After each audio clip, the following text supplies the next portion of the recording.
In this video, you'll learn how to duplicate a full page tree in Confluence, including its attachments and settings, and how to delete it when it's no longer needed.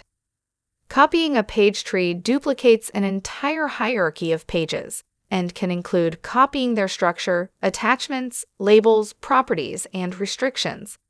This helps you save time and avoid manually copying each page individually. To get started, go to the page tree you want to copy. Click More Actions in the top right corner, then select Apps and choose Copy Page Tree. The Copy Page Tree screen opens. Select the destination space and the parent page from their respective drop-down lists. Under Select to Include, you can choose whether to copy attachments, labels, properties, and restrictions. Check or uncheck these options according to your needs. You can also add a prefix to the new page titles in the prefix field, and preview the title structure by expanding the Preview Page Title section. If needed, you can find and replace words in the titles.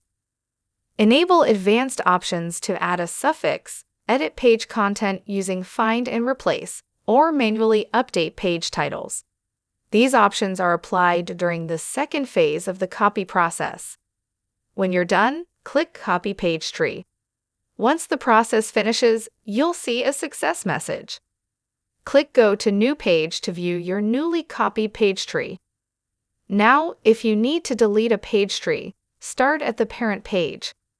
Click More Options in the top right corner, click Apps, and select Delete Page Tree. You'll see a confirmation prompt. Click Delete and the entire tree will be removed, as long as you have both edit and delete permissions for the space. To recap, use Copy Page Tree to duplicate an entire page hierarchy, including its structure and content. When a page tree is no longer needed, you can delete the full tree in just a few clicks.